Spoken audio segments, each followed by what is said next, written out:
My top 10 pick of science fiction movies for the 1970s.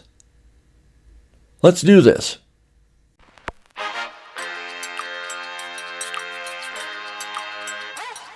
Man Up with Mark.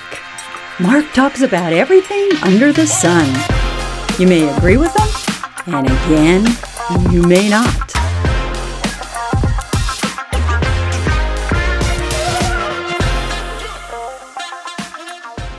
Okay, real quick, just got to let you know, I went and recorded this whole episode and got it all done and realized that after I was done recording it, I forgot to turn on my goddamn microphone. So I yacked away for about 20 minutes and come to find out I didn't have the microphone on. This time, I believe it's on. Is this thing on? My number 10 pick, Rollerball, 1975.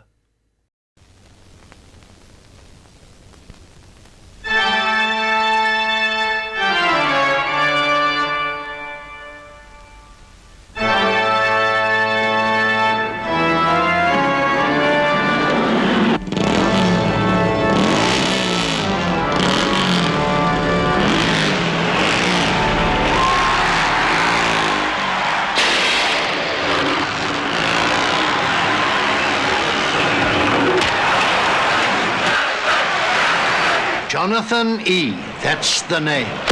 Houston players come and go, but the champion plays on.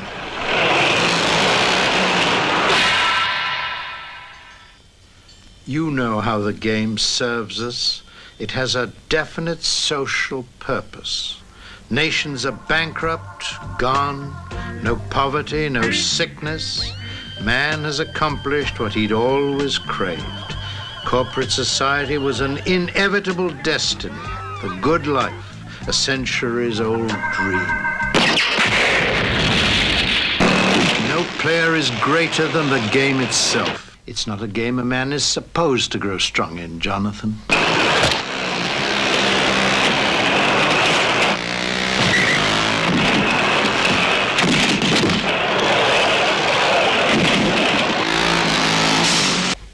They're afraid of you, Jonathan.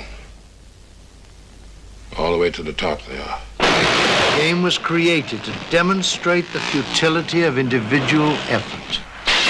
Let the game do its work. Game! This wasn't meant to be a game!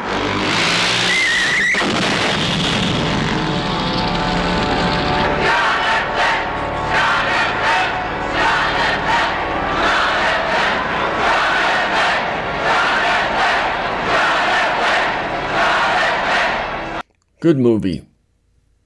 Dystopian world type of thing again. No wars going on, but what they do is they have these games that they call rollerball, and they're very violent, and people die. And it's kind of like the Christians being thrown to the lions in the Colosseum during the Roman Empire. One quick little fact about this movie is the actors, crew members, stunt people, all enjoyed this game so much that they played it for real during breaks.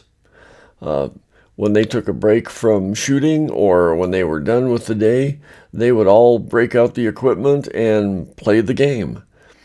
Now, they wouldn't play it near as violent as the movie, but at any rate, they played the game kind of like roller derby and, made the goal with the ball and had a fun time doing it. So it's kind of a neat little fact that they all did that. I don't think anybody died when they were playing the game just for fun. My number 9 pick, Capricorn 1, 1977. We're T-minus 18 seconds from liftoff. We're T-minus 15 seconds. Would you and your men please follow me? Jerry, what the hell is this? This is an emergency. Please follow me, now! T-minus 10 seconds. 9, 8.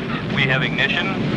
6, 5. We have outboard engines. 3, We have inboard engines, 1, 0. We have a launch commit.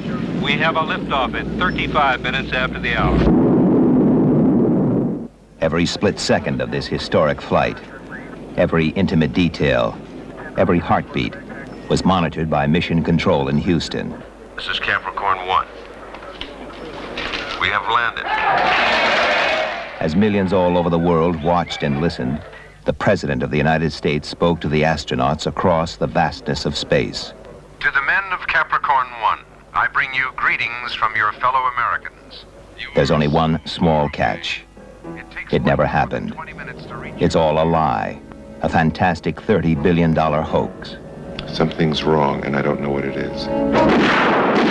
Dig deep enough, you might uncover the truth. Those signals couldn't have come from 300 miles. But the odds are, you'll never live to tell it. Freeze! I'm not moving an inch. These people, they're capable of anything.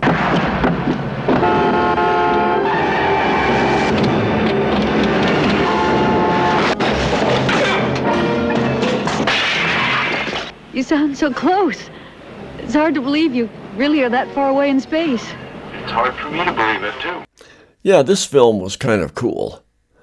Kind of an homage to the conspiracy theorists when it comes to the moon landing. This movie obviously was all about a faked mission to Mars and what ensued during that whole episode. Now, this movie ends a little bit different than how the landing on the moon ended. To date, I think they landed on the moon. There are the conspiracy theorists out there that say they didn't, but, I don't know. But the movie ends in a rather goofy way. I didn't like the ending. I liked the movie. I liked all of the effects and the technical items that they had in this movie. The acting was good, even with O.J. Simpson in it. And the fact that NASA allowed them to do this is probably a little pat on the back to NASA. Yeah, go ahead and make this film about a fake landing on another planet. We don't care. It's just science fiction. Number 8 pick, Westworld, 1973.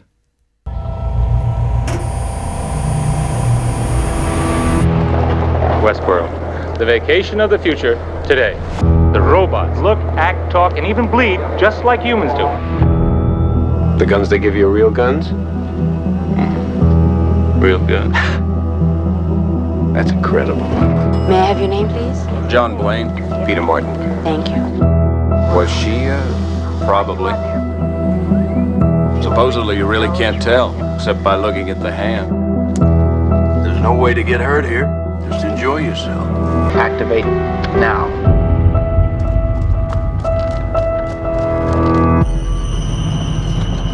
You know what? I almost believe all this.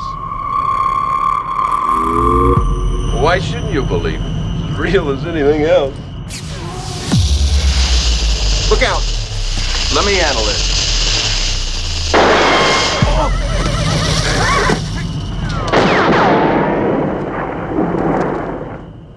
That's not supposed to happen. What's he in for? Central malfunction. Another one? If we can't ensure the safety of the guests, we're going to be in desperate trouble. But we can ensure their safety. Everything's fine. Shut down. Shut down immediately. The machines have gone crazy. There's one chasing me now. There'll always be one jump ahead of you. No matter what you did.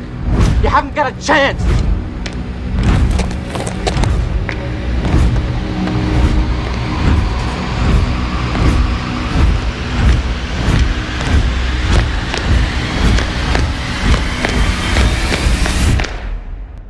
Contact us today, or see your travel agent.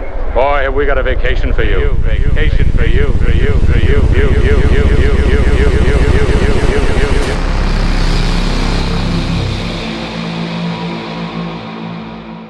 Yeah, Yul Brynner is a cowboy. I don't know. I'm used to seeing him in musicals and other type of theatrical releases, etc., etc., etc. Trivia. What's that from? Send me a comment. Let me know. But the movie itself was really good. Good sci-fi. Neat how they made these vacation spots with androids where your wildest pleasure was at your feet and you could do whatever you wanted to. And just, how they showed the androids being, shut down and charged up and repaired, and, the whole concept of the amusement park / vacation land type of thing that was done in a futuristic way. And you dealt with individuals that you didn't know if they were real or if they were androids. What was the only way you could tell if it was an android? Send me a comment. Let me know. It was in the trailer. Okay? My number 7 pick, Silent Running, 1972.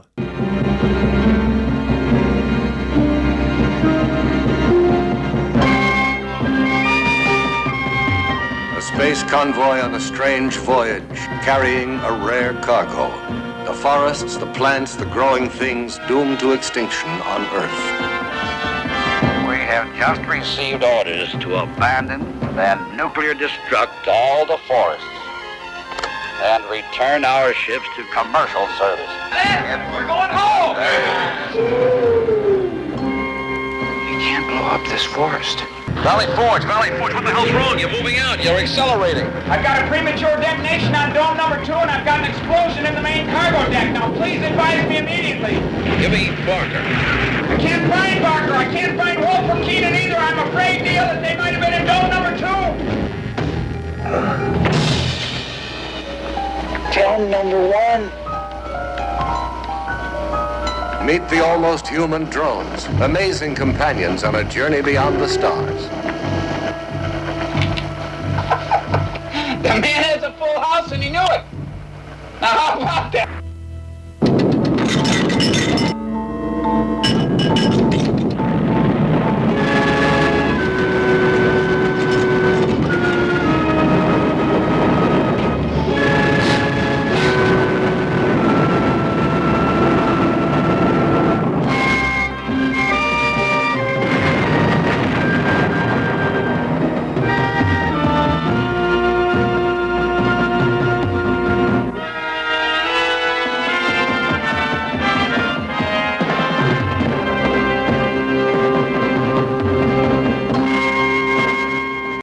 This was a good movie, and Bruce Dern played a good kind of half-crazy, half-lovable character. The little robots in it, they were cute also. Kind of gave it a different type of feeling. The special effects that were done in this movie were done by the same fella that did the special effects for 2001: A Space Odyssey. I can't remember the guy's name. Starts with a T. If you guys out there remember, let me know. Send me a comment. I'm asking you to comment an awful lot on this episode, aren't I? One other quick fact about Silent Running. All the interior shots were shot inside the interior of a decommissioned Korean War aircraft carrier, the USS Valley Forge. It's kind of neat. So all of the inside shots were basically the inside of an aircraft carrier. Obviously, they fixed it up a little bit different so it looked like a spacecraft, but neat little factoid there. Number 6, The Omega Man, 1971.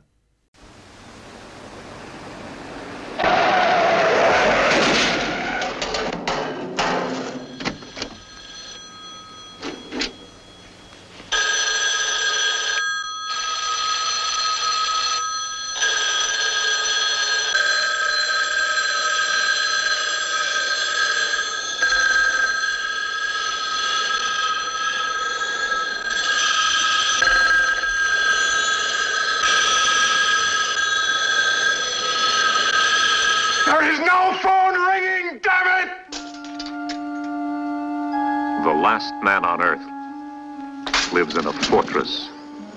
What day is it anyway? Monday? The hell it is. It's Sunday. Sunday I always dress for dinner. Discovered check. How does that grab you, Caesar? The last man on Earth always carries an automatic weapon. The last man on Earth is hunting.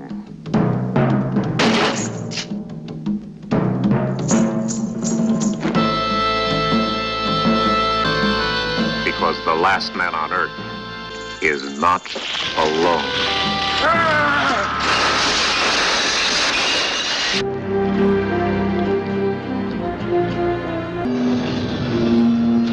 God, I forgot to keep the fuel up in the generator. They'll be into the garage.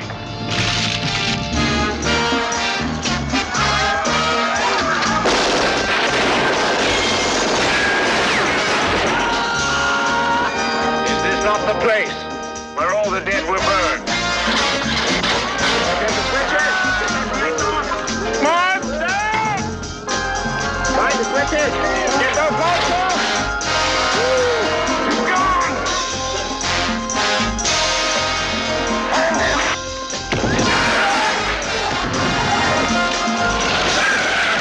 Damn it, left and step on it! Step on it!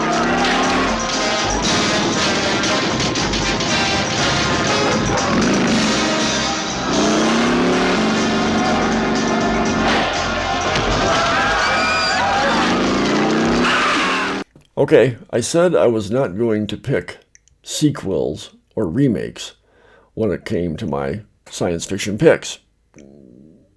So there's always an exception to the rule. The Omega Man is that exception. The novel that the Omega Man comes from is called I Am Legend. The first movie from that novel was The Last Man on Earth, and it was Vincent Price.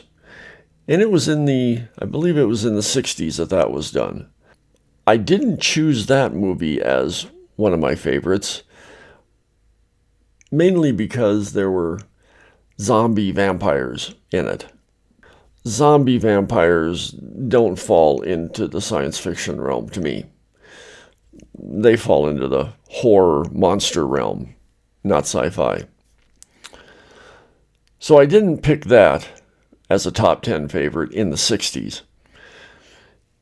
In the 70s, the Omega Man came out with a different type of story off of I Am Legend. Still, there's only one guy left on Earth, supposedly, and the bad guys that are in it are not zombie vampires. They're albino creeps that only come out at night because the sun burns their skin because of the disease that they caught from the biological weapon that the Russians used to start this whole thing, which killed off humanity across the globe. Charlton Heston was not affected in this, and the movie depicts how he handles it and how he conquers the bad guys and lives with thinking he's the only man left on Earth. It falls closer to I Am Legend than what The Last Man on Earth did. Going forward, there's another remake, and it's called I Am Legend with Will Smith. That goes further off the deep end than what the Omega Man did. It was a good movie, but that probably won't be in my top 10 picks during that decade. I believe that decade was in the 2010s. I'll have to double check. But I am picking the Omega Man as my number 6 pick. Okay? Deal with it. Number 5, A Clockwork Orange, 1971. There was me that is Alex. And my three droogs, that is Pete, Georgie, and Dim. And we sat in the Korova milk bar trying to make up our razoo docs what to do with the evening. The Korova milk bar sold Milk Plus, which is what we were drinking. This would sharpen you up and make you ready for a bit of the old ultra-violence.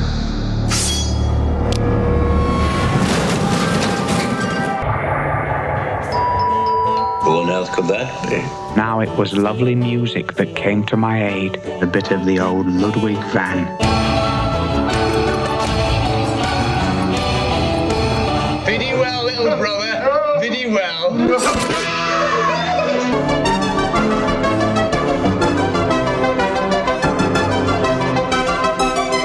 Oh, it was gorgeousness and gorgeosity made flesh. Just a weird movie.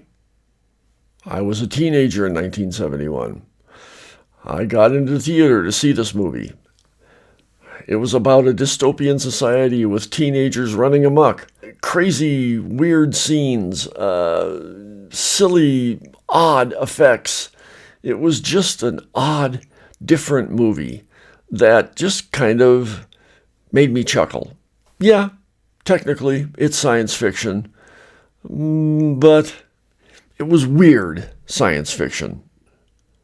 My number 4 pick, The Andromeda Strain, also 1971. Nevada. We brought you here. You're sick.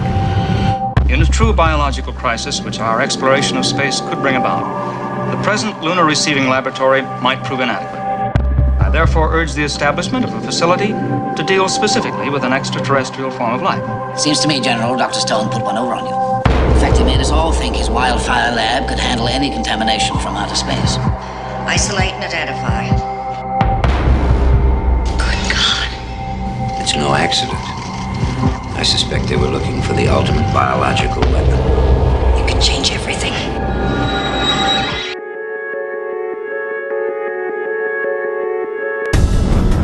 Bando Decker to Cable 1, what's happening? We see bodies. Lots of them. These people were cut down in mid-stride. Everybody's dead! You did it! I recommend calling a wildfire alert. All members of your team have been cleared and are now being called in. If things get out of control, even you can't work miracles. Grandpa, there's a car and they got guns. What's going on? This communication is being monitored.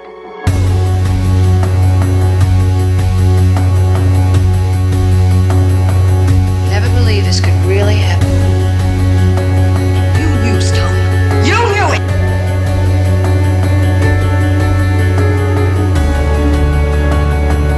I didn't think it possible. I wish I could believe you. Whether you do or not, the only important thing now is to find the antidote. Even with a microscope, they're blind. I'm turning off the oxygen. Experiment with your own life, damn it. I'm scared. Oh, Lord, I'm scared. Apparently, I was busy in 1971. I've got 3 of my top 10s were in 1971. Let me read you this. It was too long for me to try to remember, so I printed it out. This is the scientific response to the Andromeda Strain, a 2003 publication by the Infectious Disease Society of America. Boy, have we heard that name before. Noted that the Andromeda Strain is the most significant, scientifically accurate, and prototypic of all films of this killer virus genre. I don't know how many killer virus genre science fiction movies there are out there, but apparently this one was at the top of it, according to the Infectious Disease Society of America. Hey, out there, give me some more movies that were killer virus movies during this time. At least up to 2003, when this article was written. Anyways, it accurately details the appearance of a deadly agent, its impact, and the efforts at containing it. And finally, the workup on its identification and clarification on why certain persons are immune to it. According to this agency, the movie was pretty damn accurate. I'll leave it at that. My number 3 pick, Star Trek, the motion picture, 1979.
It's Star Trek.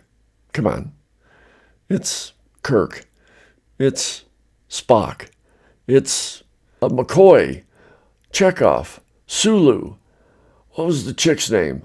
You know, she always had the thing in her ear. What was her name? What was her name? Let me know. The movie was basically a Star Trek television program, just extended out and on a big screen. All the same crew, all the same, actors, going out, exploring a situation that is devastating to the universe. I won't give it away what they find. The one notable item in the movie is Kirk is not a captain, he's an admiral, and he takes command of the Enterprise because he hates being an admiral. And the Enterprise itself is a little bit sleeker looking if you compare the TV version of the Enterprise to the motion picture version. They're very similar, just, a little sleeker. My number 2 pick, Alien, 1979.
Neat movie, scary, tense, awesome special effects, very dark, but very good. The chest buster scene was awesome. In fact, the actual actors did not realize that the blood and all of the junk that was in the chest was going to come out like it did. The director did not inform the actors that that was going to happen. He told them that this thing was going to come out of this guy's chest and it was a baby alien, and he showed them the baby alien puppet and, described what was going to happen. So they were all prepared for it. But when the chest actually burst open, all of this blood-like stuff and guck and gook and blah came out, which shocked the hell out of the actors. So the looks and the screams and the yells that you saw in that scene were real. They did it in one take, and the director kept it. It worked out so well for him. The actual shock of everybody was what he was looking for. Now, one of the actresses did kind of go into hysterics there for a little bit because I guess it was just too realistic and shocking. The blood hitting her face just freaked her out beyond belief. So it took a little while to calm her down. The other thing about the movie, how could you not dig a movie with the byline of "No one can hear you scream in space"? You got to watch the movie just from that byline. You got to. My number one pick of the 1970s science fiction movies is Star Wars, 1977. Received a mysterious message from a princess. Help me, Obi-Wan Kenobi. She's beautiful. Star Wars, starring Mark Hamill, I'm Luke Skywalker. I'm here to rescue you. Aren't you a little short for a stormtrooper? Harrison Ford, Boring conversation anyway. Luke, we're gonna get company! I think we took a wrong turn. Carrie Fisher, Good luck. Alec Guinness, You can't win, Darth. If you strike me down, I shall become more powerful than you can possibly imagine. 20th Century Fox presents the most extraordinary motion picture of all time, Star Wars. Here's where the fun begins. No legendary adventure of the past could be as exciting as this romance of the future. Here they come. May the Force be with you in Star Wars. Yeah, come on. What else am I going to pick? The 70s? Star Wars? It was awesome. In fact, the last three movies of my top 10 were, considered big budget blockbuster movies. And because of those movies and how well they did in the theaters, that sparked producers and other film companies to create other blockbuster films going forward into the 80s and 90s. It was a phenomenon that no one wanted to miss out on. So, yeah, Star Wars, A New Hope. That was good stuff, good effects, good storyline. It was, good versus evil. May the Force be with you. I mean, come on. All of that stuff was just awesome. The actors in it were great. Mark Hamill, Carrie Fisher, Harrison Ford. Good science fiction stuff. In truth, I like the original trilogy. The rest of the movies, I can take them or leave them. As I say with other movies or other situations, after that original trilogy, all the other movies kind of jumped the shark. So, I like the original trilogy.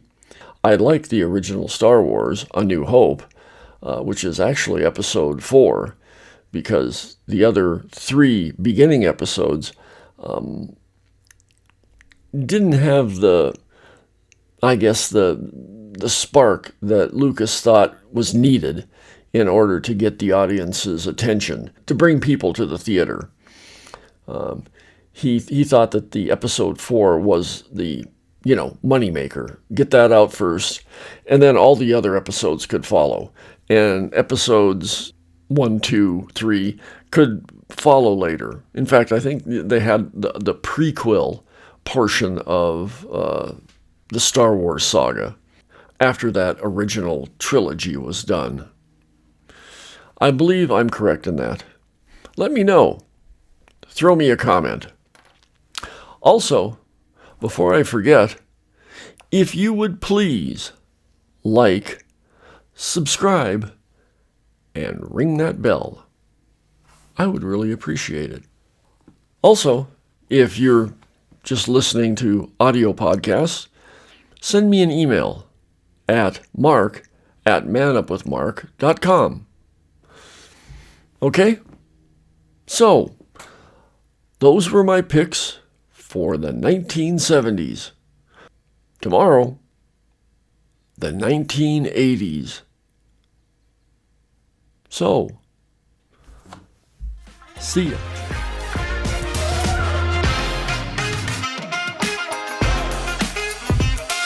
If you have a question or comment, email Mark at manupwithmark.com.